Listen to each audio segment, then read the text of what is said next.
Hey everybody, it's Tim Shea with the Shea Group Realty of Keller Williams Realty in Beverly, Massachusetts. It is an absolutely stunning fall day out here, and I wanted to take a minute to share with you an infographic that I created on a typical buyer timeline from contract to close.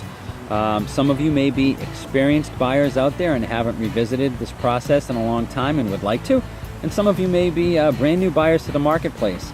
In either case, this infographic will give you what a timeline typically looks like and all of the key dates that you have to adhere to and what they mean within a transaction. So let's go ahead and take a look at that graphic. Again, we're using a buyer timeline from contract to close. That's from the starting point when your offer is accepted and signed to the day that you close, and 45 days later. Now, obviously the transaction can be any timeline, but typically it's about 45 days. Sometimes they're 60, and if you want to be competitive and your lender can do it, sometimes they're 30. But we're going to use the start date as the starting line when your contract is accepted and you've finally gotten your offer accepted and you're ready to move forward. Within that first 10 days, you have the ability to have a home inspection done. And you get a home inspector. We can provide you lists, or you can bring anybody that you want in.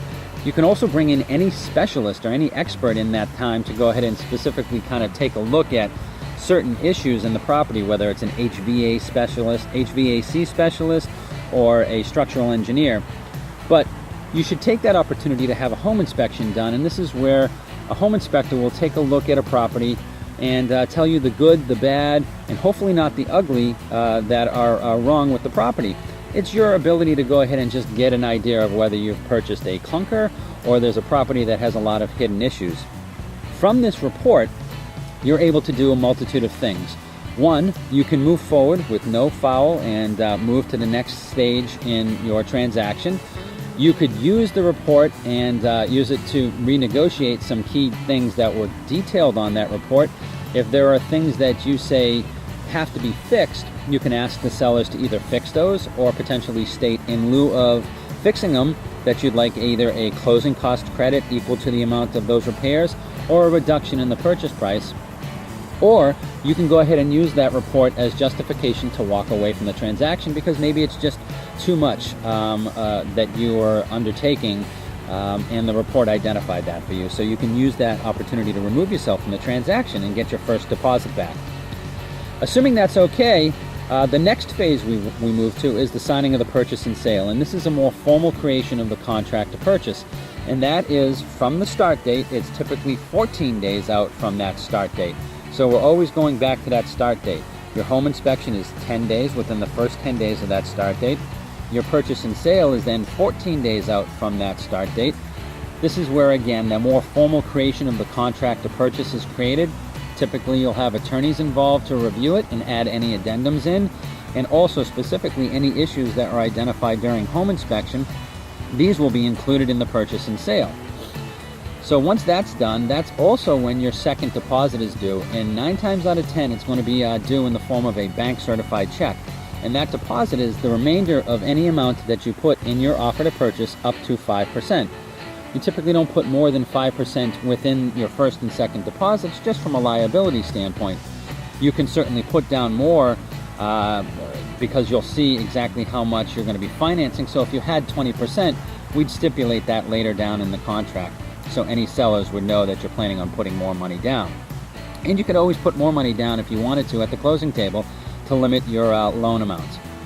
The next milestone we have to get to is the loan commitment. And just because you got your pre-approval doesn't mean that you're approved for the loan. Once the lender that you're using gets the purchase and sale, they start to work in overdrive and process everything. They're going to be in touch with you to ask for, paychecks and tax returns and so forth. But typically at the 30-day mark, so from that start date, 30 days out, is when you get a loan commitment letter. That's the bank saying, Mr. and Mrs. Buyer, you're officially approved. Here is your letter to state that you're okay and clear to get to the closing table. So we specifically want that date to come, and we want to have a free and clear loan commitment letter from your lender, because that's your letter stating that you're okay to make it to the closing table. But until that time, your loan is not guaranteed. So that's a very key date. And then the last one we get to is 45 days later, you're actually at the closing table and you are exchanging keys from the seller and entering into a contract to buy your new home.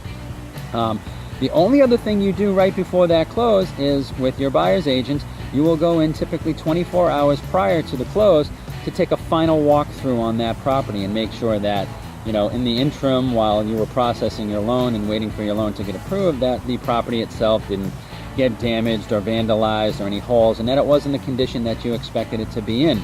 So you do a final walkthrough, sometimes the night before, sometimes the morning of, and that again is your typical transaction timeline. It's good to know, and it's key to have a broker that understands those timelines and make sure that you stay in contract. But take this graphic, download it. If you need a copy of it, let me know. It's great to have on hand. And as you know, you can always find me at mistalista.com, or you could text me or call me at 781-789-5128. If you want a copy of this graphic, or if you have questions about anything else, feel free to go ahead and reach out to me. Until I see you out there, happy house hunting.